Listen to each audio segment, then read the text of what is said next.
আসসালামু আলাইকুম দর্শক, আশা করি সবাই আল্লাহর রহমতে আমার এই ভিডিওটি দেখছেন।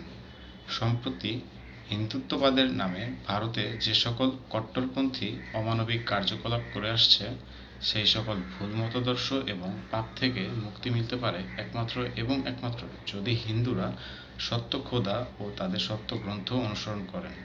কিন্তু সবাই বলছে গাজওয়াতুল হিন্দ এর মাধ্যমে নাকি মুসলমানরা ভারত বিজয় করবে। কিন্তু আমি দেখছি যে যুদ্ধটা হিন্দু বনাম মুসলমানদের মধ্যে না, যেখানে হিন্দুদের যুদ্ধটা ওনাদের নিজেদের সাথেই। কারণ ওনারা স্বীয় সত্য গ্রন্থ অনুসরণ করতে ব্যর্থ, সাথে সাথে ওনাদের গ্রন্থে যেই বান্দাকে ফলো করার কথা বলা হয়েছে সেটা বুঝতেও ওনারা ব্যর্থ। আসেন আমরা একটু বিশ্লেষণ করি ব্যাপারটা। গাজওয়াতুল শব্দটি আরবি গাজওয়া থেকে এসেছে, যার অর্থ হল যুদ্ধ, অভিযান বা পবিত্র লড়াই।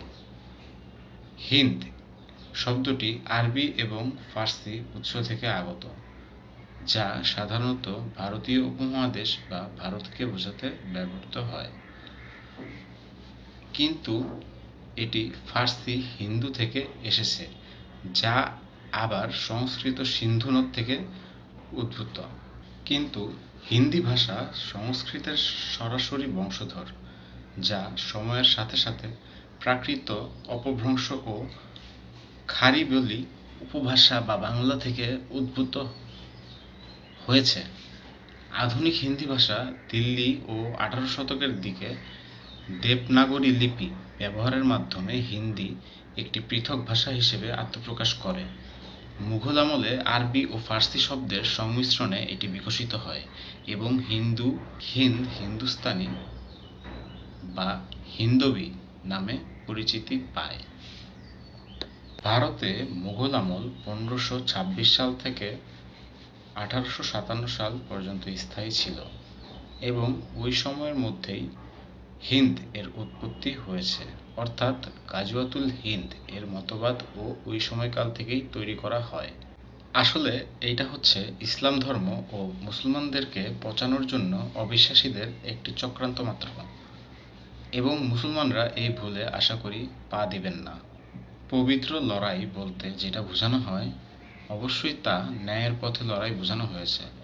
এর মানে বর্তমান ভারতে যা যা ঘটতেছে, এইগুলোর যে বিষয়গুলো ন্যায়নীতি বহির্ভূত, ওইগুলো অবশ্যই বন্ধ করা এবং মানুষের বাসযোগ্য করে তোলার নিমিত্তে যে সংগ্রাম, সেইটাই পবিত্র লড়াই হিসেবে গণ্য হবে। ঠিক যেমন এই ভারতীয় উপমহাদেশে যে সকল সংগ্রাম হয়েছিল, যেমন শ্রীলঙ্কা, বাংলাদেশ ও নেপাল, এর প্রতিফলন আমরা ভারতেও দেখতে পারব। কারণ সেই সত্য খোদার শাস্তি বারবার ফিরে আসবে ভূমিতে যদি সীমালঙ্ঘনকারীদের দাপট আর অত্যাচার বা ক্ষমতার অপব্যবহার বেড়ে যায়। এবং অবশ্যই আল্লাহ সীমালঙ্ঘনকারীদের পছন্দ করেন না। অবশ্যই আযাব তাদের আসবে এখানে বা মৃত্যুর পরে, এবং সকল সৃষ্টি সৃষ্টিকর্তার দিকে মুখাপেক্ষী। কিন্তু কেউ যদি তাদের সত্য কথার ও কাজের উপর অবিচল থাকে, তাহলে অবশ্যই সত্য খোদার আদেশ ও নিষেধ সম্পর্কে ওয়াকিবহাল থেকে সঠিক সিদ্ধান্ত নিতে হবে। অন্যথায় আপনাদের সবাইকেই কিন্তু আপনাদের ধোঁকাবাজির সিদ্ধান্তের খেসারত দিতে হবেই যে কোনো সময়ই। কিন্তু বাহ্যিক অথবা দৃশ্যমান কোনো শাস্তি বা বিচার তাদের প্রত্যক্ষ করা হয় না বা বুঝার ক্ষমতা হয় না বিধায়ী তার সীমালঙ্ঘনকারীদের অন্তর্ভুক্ত হয়ে থাকে। নামটা গাজওয়াতুল হিন্দ না হয়ে যদি হয় গাজওয়াতুল মহাভারত বা ভারতীয় উপমহাদেশ, এবং এই গাজওয়াতুল মহাভারত আসবে এবং বারবার এই ভারতীয় উপমহাদেশে ফিরে আসবে যদি তারা সত্য খোদাকে অগ্রাহ্য করে এবং সত্য কাজ হতে বিরত থাকে। এবং নিশ্চয়ই আল্লাহ পৃথিবীর জমিনে সত্য প্রতিষ্ঠা করতে মুসলমান জাতিকে সর্বদা সাহায্য করেন। কিন্তু অন্য জাতিগুলো প্রকৃত সত্য বুঝতে বা মানার আগেই তারা ঘৃণা প্রদর্শন করে তাদের নির্বুদ্ধিতার কারণে।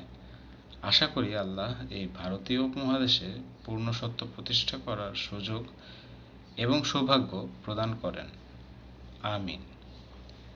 আজ এ পর্যন্তই। ইনশাল্লাহ আপনাদের সাথে অচিরেই আবার নতুন কোনো ভিডিও নিয়ে দেখা হচ্ছে। সবাই ভালো থাকবেন, সুস্থ থাকবেন। আসসালামু আলাইকুম।